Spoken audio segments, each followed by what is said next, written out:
الحمد لله رب العالمين نحمده ونستعينه ونستهديه ونستغفره ونعوذ بالله من شرور أنفسنا ومن سيئات أعمالنا من يهد الله فلا مضل له ومن يضلل فلن تجد له وليا مرشدا أشهد أن لا إله إلا الله وحده لا شريك له وأشهد أن محمدا عبده ورسوله اللهم صل وسلم وبارك على محمد وعلى آله وأصحابه أجمعين اللهم رب اشرح لي صدري ويسر لي أمري واحلل عقدة من لساني يفقهوا قولي ولا حول ولا قوة إلا بالله العلي العظيم اللهم لا سهل إلا ما جعلته سهلا وأنت تجعل الحزن إن شئت سهلا ربي يسر ولا تعسر وأتمم بالخير أما بعد. Abu Talhah mendahulukan lehernya untuk melindungi leher Nabi SAW. Ini berlaku di dalam suatu peperangan, yaitu peperangan Uhud. Bila Rasulullah nak melihat kemarahan pihak musuh, lalu dia bangkit, dia menghulurkan tengkuknya. Sedangkan pada waktu yang sama, peluru-peluru pada pihak musuh sedang menghujani Rasulullah dan juga para sahabat. Jadi Abu Talhah ini dia sanggup mempertahankan menghulurkan lehernya supaya lehernya dipanah ataupun ditombak demi mempertahankan Rasulullah SAW. Macam sahabat-sahabat yang lain juga sanggup mengorbankan nyawa sendiri demi mempertahankan Rasulullah. Marilah kita lihat pencipta sejati lain yang menjadikan dadanya sebagai sasaran panah musuh. Dada dia sebagai perisai lah, sebagai benteng perisai melindungi Rasulullah. Sebagai pengganti dada kekasihnya, iaitu Nabi SAW. Peristiwa ini juga berlaku ketika perang Uhud. Dalam peperangan Uhud ni banyak daripada kalangan sahabat meninggal dunia.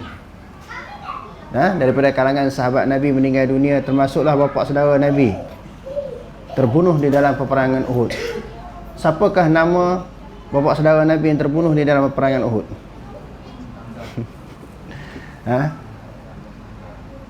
Siapa jawab dulu tadi? Siapa jawab dulu? Tak ada? Sama? Faris mana? Akmal tulis. Okey, beliau berkata ketika perang Uhud, tentera muslimin lari meninggalkan Nabi, sedangkan Abu Talhah tetap bertahan dekat dengan Nabi. Maknanya pilihan yang pertama daripada musuh dia cari siapa? Dalam kalangan ramai-ramai mujahidin Islam, daripada kalangan ramai-ramai sahabat itu, memang pihak musuh dia nak bunuh semua, tapi menjadi sasaran utama, pilihan utama, hasrat pertama untuk dibunuh siapa dia? Rasulullah SAW. Jadi kalau matinya Rasulullah, awal pun tak semangat nak berperang. Betul tak? Kalau ketua mati, jadi tentera-tentera yang lain, pengikut-pengikut yang lain, sahabat-sahabat yang lain, maka akan patah semangat. Jadi sebab tu sasaran mereka yang utama, mereka cari Rasulullah. Jadi Rasulullah ni, sahabat-sahabat beliau tidak bimbang khawatir akan nyawa diri sendiri ataupun keselamatan diri sendiri. Di dalam medan perang, apa yang mereka khawatir, paling bimbang, paling takut nyawa Rasulullah, bukan nyawa diri sendiri. Sampai lagu tu punya sayang kepada Rasulullah ni. Sebab mereka faham, yakin bila mereka meninggal dunia, ramai lagi pejuang-pejuang Islam yang akan bangkit, yang lahir hasil daripada kematian dan kewafatan mereka. Mati seorang syahid, Allah Ta'ala tambah lagi dengan jumlah yang ramai. Tapi kalau Nabi macam mana? Nabi adalah merupakan pilihan Allah, Rasul pilihan Allah. Dia bukan boleh ditabarkan, dilantik oleh manusia. Jadi sahabat ni susah hati. Islam masa tu tak sempurna lagi, tak lengkap lagi. Masa tu Islam diburu, dikepung, dikejar oleh pihak musuh. Jadi susah hati sangat sahabat ni. Sebab tu dia bimbang kalau Rasulullah ditimpa musibah malapetaka di dalam peperangan. Peristiwa ini juga berlaku ketika perang Uhud, Imam Bukhari dan Muslim meriwayatkan daripada Anas bin Malik. Beliau berkata, ketika perang Uhud, tentera muslimin lari meninggalkan Nabi. Yang duduk di mana? Duduk di posisi mana yang tinggalkan Nabi? Yang kita cerita semalam tu? Yang duduk atas bukit tu kan? Tapi bukan semua, sebahagian. Jadi dalam peristiwa ini, isu ataupun kes ini, musuh-musuh Islam, khususnya daripada puak Syiah, mereka menyenaraikan berapa orang daripada kalangan sahabat yang tinggalkan Rasulullah, dan siapakah nama-nama sahabat tersebut. Mereka sebut ni puak-puak ni biadab, kurang ajar dengan Rasulullah. Dia ambil peluang untuk mengkritik, menghina dan mencaci para sahabat. Jadi peringkat permulaannya begitulah. Memang sahabat-sahabat ini ada melakukan kesilapan dan kesalahan. Tetapi setelah ditegur melalui beberapa ayat Al-Quran dan dinasihati oleh Rasulullah SAW, mereka jadi orang yang baik. Kita dah baca beberapa ayat di dalam surah Furqan. Balik ni sebelum tidur. Sebelum tidur kan, baca satu surah Furqan berserta dengan terjemahan dia. Di mana di dalam surah Furqan ini menceritakan bagaimana sifat orang yang beriman kepada Allah Subhanahu wa taala bila dia melakukan kesalahan segera ataupun pantas bertaubat kepada Allah. Inilah suasana kedudukan yang berlaku kepada para sahabat. Bukan kata bila sahabat Nabi ni tak pernah buat salah langsung, tak pernah silap langsung. Kerana mereka ini lain daripada jahiliyah. Maknanya daripada kafir lah kita kata. Berbagai-bagai keadaan, suasana ketika mereka berada di dalam kekufuran. Mereka sesatnya, akhlak tak adanya, tak ada sopan santun, kasarnya, itu biasa orang Arab. Apatah lagi orang Arab jahiliyah. Sebab itu Nabi SAW diutuskan, bu'istu liutammima makarimal akhlak. Wa fi riwayatin bu'istu liutammima husnul khuluq. Husnal khuluq. Aku diutuskan oleh Allah Subhanahu wa taala untuk memperbaiki, memperbetulkan akhlak-akhlak manusia, perangai-perangai manusia, budi pekerti manusia. Setelah masuk Islam, diasuh, dididik, ditarbiah sampai jadi orang yang baik. Jadi sudah tentu ada beberapa kelemahan, kesilapan yang terlanjur dilakukan oleh para sahabat setelah mereka masuk Islam. Dan ada kalanya kadang-kadang tindakan mereka, perbuatan mereka menyakiti Nabi SAW. Tapi bukan maksud mereka, bukan niat mereka, bukan tujuan mereka melakukan sesuatu tindakan untuk menyakiti Nabi. Itu satu kesilapan.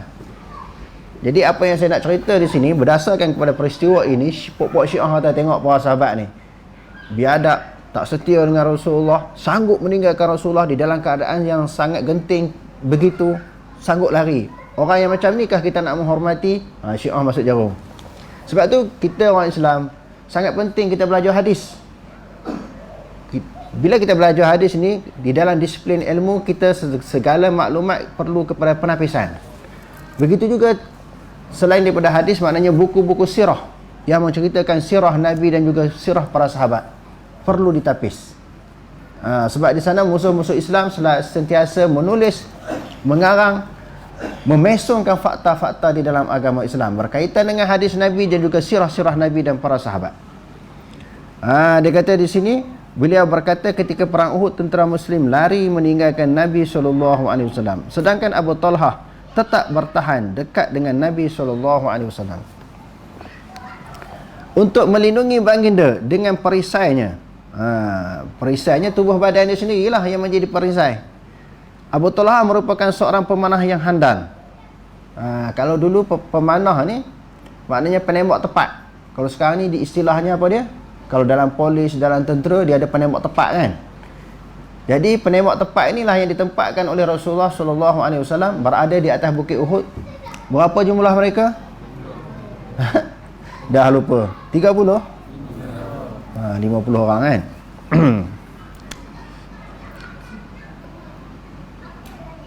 Pada hari itu dia telah mematahkan 2 ataupun 3 busur. Bersamanya ada seorang lelaki yang membawa kantung. Kantung ni bekas lah, bekas anak panah. Satu kantung, satu bekas yang diisi anak panah. Abu Talhah pun berkata, berikan anak panah. kepada Abu Talha. Kemudian Nabi SAW mendongakkan kepala untuk melihat keberadaan musuh. Dalam suasana peperangan, kena intai-intai, kena jenguk-jenguk, kena tengok-tengok di mana arah musuh datang, supaya kita nak mengelak ke, nak berlindung ke, nak lari ke, ataupun kita nak buat serangan balas, kena tahu dia datang daripada penjuru mana, arah mana. Lalu ketika Nabi duk ngintai tu, musuh pada masa itu sedang bersedia. Abu Talha berkata, ibu bapaku menjadi tebusan bagimu, yakni aku sanggup menjadikan ibu ayahku sebagai tebusan demimu. Di antara orang, individu yang kita paling sayang, hormati, siapa dia? Ibu bapa kita. Tapi sanggup menjadikan ibu bapa sebagai pengganti, sanggup menjadikan ibu bapa sebagai tebusan. Macam seseorang itu ditawan, ditangkap, sebagai tebusan ni kadang-kadang orang guna duit kan, duit sebagai tebusan. Antara duit dengan ibu bapa, siapa yang mana antara dua ni paling bernilai, paling disayangi? Ibu bapa kan. Jadi untuk melepaskan sesuatu musibah yang menimpa seseorang, dia sanggup menjadikan ibu bapa dia sebagai tebusan. Sebenarnya di dalam bahasa Arab ataupun kebiasaan orang Arab bercakap begitu kerana nak menceritakan sesuatu benda yang besar. Untuk menyelamatkan Rasulullah, sanggup ibu bapa menjadi korban, menjadi tebusan dia. Sebab dia meletakkan apa? Hadis Nabi yang selalu kita baca tu. Hadis apa tu? Siang tadi pun kuliah asar kita baca lagi hadis ni. Siapa boleh baca dengan pantas dapat RM20. Angkat tangan. Angkat tangan dulu baru baca. Ustaz Akmal tulis. Hadis apa yang kita baca lepas asar tadi? Okey, setengah saat dari sekarang.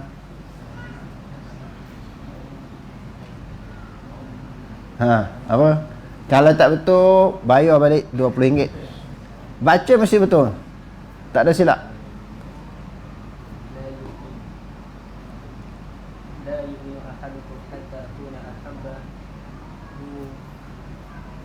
Tak ada.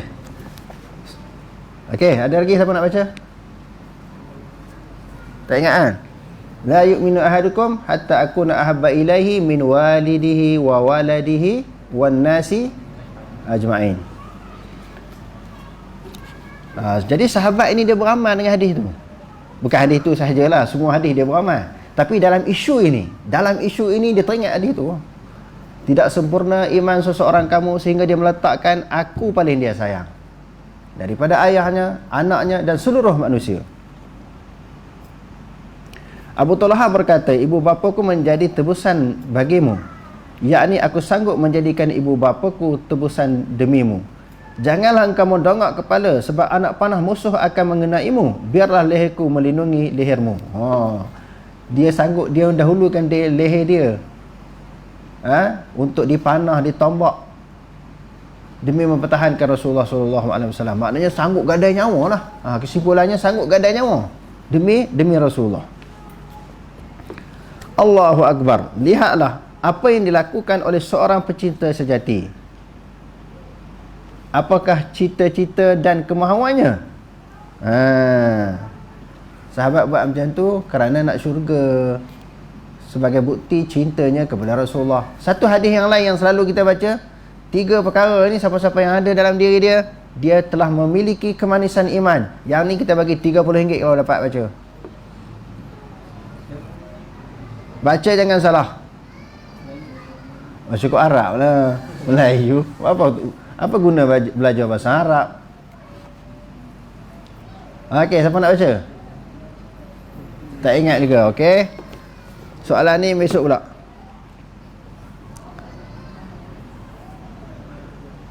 Al-Alamah Al-Aini.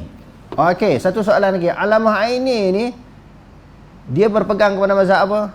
Dan apakah kitab yang dia tulis? Kitab apa yang dia tulis? Ni bagi RM30. Tulis nama dia. Tulis nama dia. Bila malam esok malam anugerah kan. Sebab tu dalam kuliah ustaz, kamu kena catat, tulis dan hafal. Mesti ada soalan.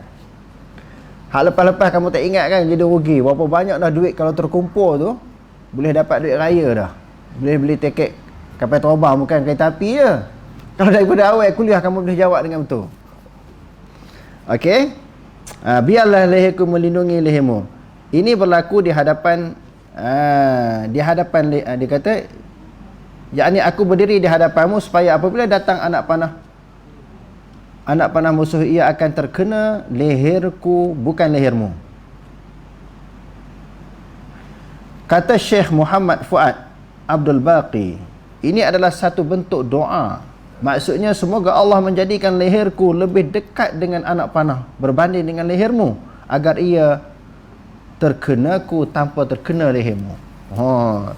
Maknanya sanggup, kita sebut tadi sanggup apa? Sanggup mati, korban nyawa, sanggup dia menderita sengsara demi Rasulullah. Jadi dengan kita tengok kecintaan sahabat kepada Rasulullah, dengan semangat sahabat mempertahankan Rasulullah, kita ni berapa peratus nak dibandingkan dengan semangat sahabat yang ada dalam hati kita membuktikan kita sayang kepada Rasulullah. Berapa peratus kecintaan kita kepada Rasulullah dan apa bukti? Ini masing-masing tanya diri sendirilah. Apa bukti kita cinta kepada Rasulullah? Sebab kita dah baca banyak lah individu-individu yang ramai daripada kalangan sahabat yang membuktikan kecintaan mereka kepada Rasulullah sehingga sampai satu tahap yang sangat besar, iaitu mengorbankan nyawa sendiri demi mempertahankan Rasulullah. Wallahu alam, aqulu qawli hadza wa astaghfirullahal azim li wa lakum. Wassalamualaikum warahmatullahi taala wabarakatuh.